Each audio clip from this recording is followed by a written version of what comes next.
Hi guys, welcome back to the channel. Another video on Ftmo and how to pass the challenge. It's a really exciting time in trading at the moment, and loads of people are getting into prop trading, getting funded, and therefore not having to use their own capital and reducing the risk overall. We can see from the stats that Ftmo provide every month that it is getting busier for them. They had 33,000 free trials in February alone.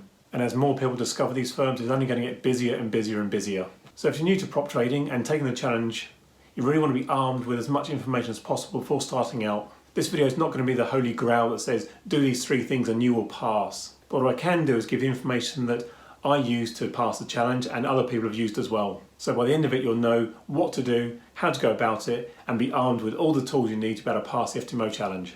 So the first thing is understand all of the rules, all the criteria, and take a demo account first. And if you're new to trading, don't go straight in $100,000 thinking that's what everybody does.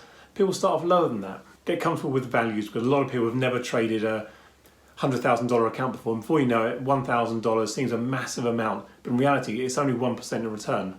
Really understand what's meant by the daily drawdown. So many people get caught out on this thinking that they can just lose $5,000 and then still have open trades going, but you can't. It's on the unrealized losses as well in any open trades. So let's say you started a day and had 2 losses and you're down 2% on the account. You then open 4 more trades, all risking 1%. So instantly you're exposed to that day 6% maximum loss. But none of those trades hit the stop loss, but you got very, very close to it on all 4 of them before turning around and going on and making a huge profit. But the reality is you had your 2% loss and you were nearly 4% down, and therefore in breach of the daily drawdown rule of 5%, and therefore you invalidated that and you failed the challenge straight away.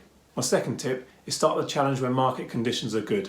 There's no point in getting into a trade or starting on the challenge on a particular day when the market is ranging sideways, there's no trend, there's no activity, no volatility, nothing in the market at all, and you're sitting there struggling to find anything to do. Human nature is that you want to get started straight away and get in there and place a trade. Now, if the market's not doing anything that day, then you could easily be down 1, 2, 3% and doing nothing. So though you may have got your logon details to the account, it only actually starts when you've placed your first trade. So just wait for a good setup, get off to a flyer, make a good profit, and therefore take the pressure off yourself for further down the line. So my third tip is do not rush. You have a month to complete the challenge, and no one says you have to do it in 1-2 days. So in any given month you've got 22, 23 trading days. So if you only make 0.5% a day, you're still going to hit the objective. So if you go a few days without getting a good trade, or you get a small drawdown, just don't worry about it, don't rush. The main thing is just being consistent and look for the profits when they're available. So number 4, this is your journey of trading. Don't compare yourself to other people.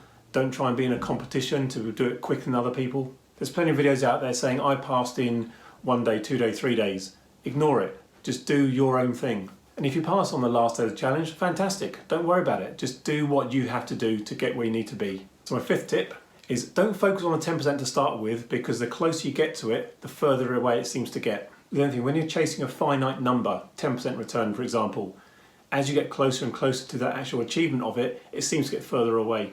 You might only have 1%, 0.5% to go, and you think, okay, I'll just risk extra on this one trade to get where I need to be, and that's generally the trade that will have a negative effect and pull you back into a drawdown. I've done it on several occasions, got to literally within £20 of hitting the profit target, and that trade just didn't come off and ended up being 2-3% further away from when I started. You almost need to forget the 10% and just do daily setups every single time, look for the best return trades, and before you know it, you'll have hit that 10%, but by focusing on it, it just sticks in your mind, and that's why it's a challenge. It becomes more challenging if you're focusing on the actual end goal of 10% rather than just placing your trades and just being more comfortable in the trades. I would suggest just place the trades as normal, go about your daily routines and just wait for the profits to come to you. Don't try and chase them. And again, as soon as you start chasing that 10%, it gets further and further away. It's a challenge for a reason, and most of these things become psychological challenges rather than actual trading. So number 6, risk management is key to passing this 100%. If you understand the risk management side of this, it's going to make it so much easier to actually pass the challenge. And that's not just the percentage you're risking on any particular trade, it's also how to size that trade and not be in too oversized a position to be able to manage that. So whether you're trading Forex, commodities or indices, every lot size is different depending on what contract size it is. So it's very easy to get into a trade and not understand the risk parameters, and before you know it, your exposure is 2, 3, 4%, and therefore instantly in risk of the daily drawdown rule of 5% max. I'm a big believer of having a spreadsheet with all of the lot sizes, risk parameters, percentages, all in a very, very simple table. Then I can easily look at it, understand my risk parameters on any trade, and therefore not have too much exposure.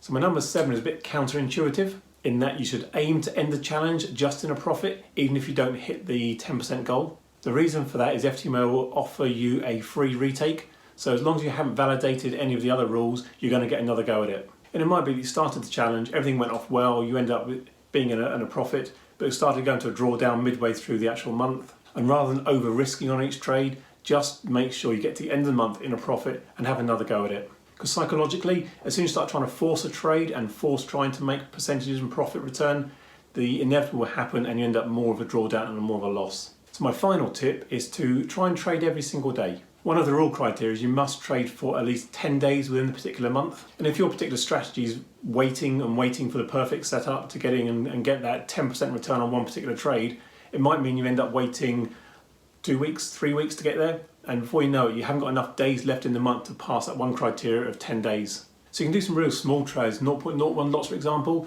that might be sort of 10 cents, 20 cents down on a particular trade. Open it, close it, that's fine. At least not going to be any danger of failing on that first rule, 10 trading days in a month. Hopefully that's given you some inspiration to go out and try the Ftmo challenge or other prop firms. Let me know down below how you're getting on, or if you've got some other tips to pass the Ftmo challenge. Thanks for watching and I'll catch you again soon. Cheers!